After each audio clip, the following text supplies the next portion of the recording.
What I found with the brother sister plays is that, and you see it specifically with the characters of Oya and Ogun, this idea of being stuck.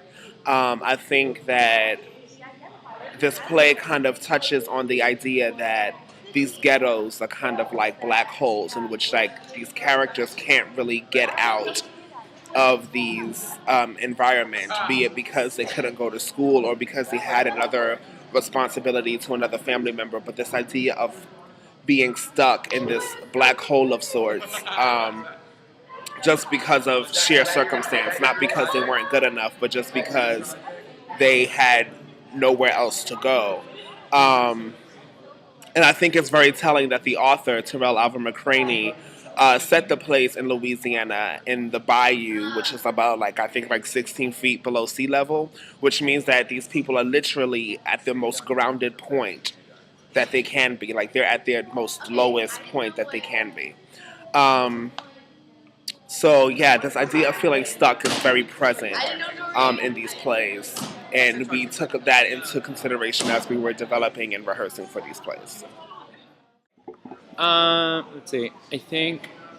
I think the plays did like a really good job of like talking or addressing the fact that people um, in like lower income areas are just like they get stuck um, within that life kind of, um, and there's not really like chances to leave necessarily, um, especially like in part one where I think part one's like the perfect example actually. Like Oya's only escape really was her running scholarship. And then when she chose to like defer that, she kind of like got rid of her only chance to leave. And that kind of speaks to like a lot of. I know a lot of people that like have to make a sacrifice when they're going to college.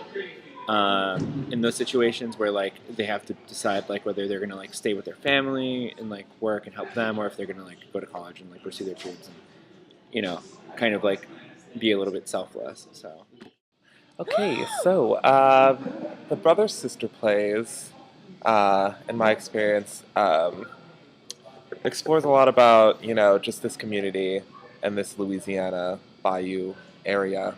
All these people kind of have grown up together, are around each other constantly, and just kind of know a lot about each other. Um, Even in terms of characters and relationships, even people who don't necessarily speak to each other on stage, kind of have a history with each other, and we explore that um, throughout the process of putting the show together. In terms of just the area, especially for my character, in the Red and Brown Water in particular, um, Shango is kind of looking for some type of escape, looking for something better, and kind of goes into the military and tries to find something um, to sorry, what's just the he's just trying to find a better place for his family, and just make things better.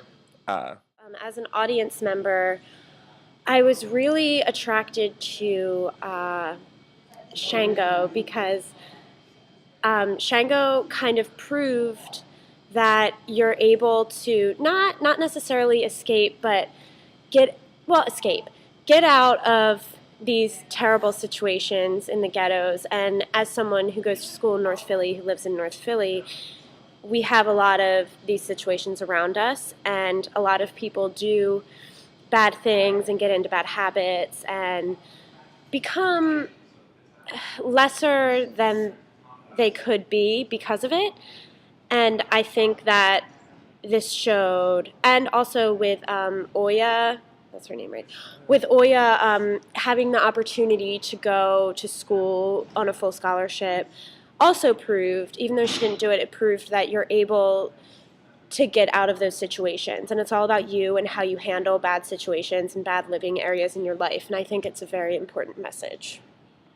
That's it.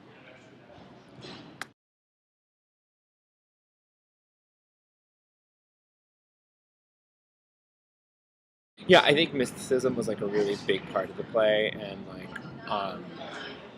all of the dreams really talked about like All the dreams. Trying to think. Yeah, it really talked to like the spirituality of that area. The idea of dreams in the African American community is a very large idea. I think that we in the community we take dreams very seriously, be it from our Christian backgrounds or from our African backgrounds or from our. I just think that dreams in general, not even specific to race or to any particular background, just have a special meaning. And the idea that Terrell, the author, used these dreams to kind of prophesy the fate of these people in this community kind of lends its ear to the, I would guess, to the more primitive side of this play, the more primitive being of the characters. Just taking the plays out of this naturalistic state and kind of propelling it into something that is metaphysical and something that deals with not only things in the natural but things in the spiritual realm as well. And how the importance of dreams and how people take dreams very seriously, especially in this culture, in this Creole, this African American culture in Louisiana. Um, I remember my father, who's from the South, he would have dreams and he would take them seriously because they were kind of like premonitions of sorts. And I just remember one time, like, he had a dream about one of his friends being in an accident, and then, like, a couple of years later, that person was actually in an accident. Not that it happened days after or like 2 minutes after, but just the idea of this dream kind of came to him before the actual event happened. Like, I don't know. It's weird, and it's something that cannot be summed up in just one session. But the idea of dreams have a very large bearing on society itself, but in particular the African American experience. In terms of the dreams, they kind of go throughout. They kind of traverse all three plays, and I don't know. It's kind of just an interesting kind of look into each character's perspective, or into those perspectives of Legba and Marcus in particular, and it kind of goes back to that ritual aspect of the show,